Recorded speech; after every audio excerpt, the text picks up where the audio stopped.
বর্ষাকাল মানেই হচ্ছে ইলিশ মাছ। এই সময় ইলিশ মাছ প্রচুর পাওয়া যায়। আর ইলিশ মাছ যদি এভাবে রান্না করা হয় তাহলে কিন্তু ছোট বড় সকলেই খুব পছন্দ করে। তো আমার বাসায় যদি এভাবে ইলিশ মাছ রান্না করা হয় তাহলে কিন্তু ছোটরা খুবই পছন্দ করে। আর এখানে নিয়েছি হচ্ছে রান্না করার জন্য পদ্মার ইলিশ। তো ইলিশ মাছটাকে ভালোভাবে কেটে নিয়েছি। তো রান্না করার জন্য হচ্ছে 5 টুকরো ইলিশ মাছ নিয়েছি।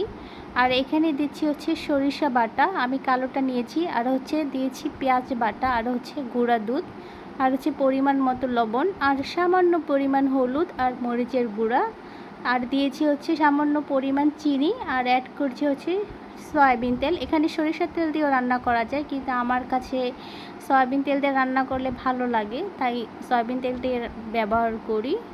তো এখন সব উপকরণ দিয়ে মাছটাকে ভালোভাবে মাখিয়ে নিয়েছি। আর একটু ভালোভাবে মাখিয়ে নেব যাতে মাছের গায়ে মশলাটা ভালোভাবে লাগে। আর আপনারা মাছটাকে মাখিয়ে 10 মিনিটের জন্য রেখে দিতে পারেন, তাহলে মশলাটা ভালোভাবে মাছের গায়ে লাগবে।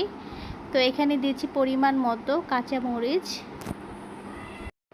কাঁচামরিচ দেওয়া হয়ে গেলে দেব সামান্য পরিমাণ লেবুর রস। আমি এই রান্নাতে লেবুটা ব্যবহার করি সব সময়। এখন দেব হচ্ছে পরিমাণ মতো পানি। পানিটা অ্যাড করা হয়ে গেলে একটু হাত দিয়ে ভালোভাবে মাছটাকে একটু মিশিয়ে দিব। তো এখানে আমি রান্না করব একদম ভাপা ইলিশের মতোই।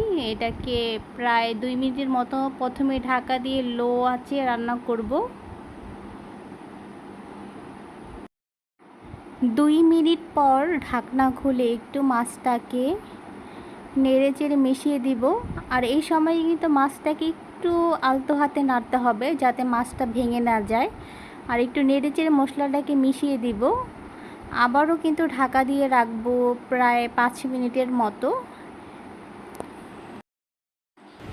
আর এভাবে যদি ইলিশ মাছ রান্না করেন তাহলে আপনার বাসার ছোট বড় সকলেই কিন্তু খুব পছন্দ করবে।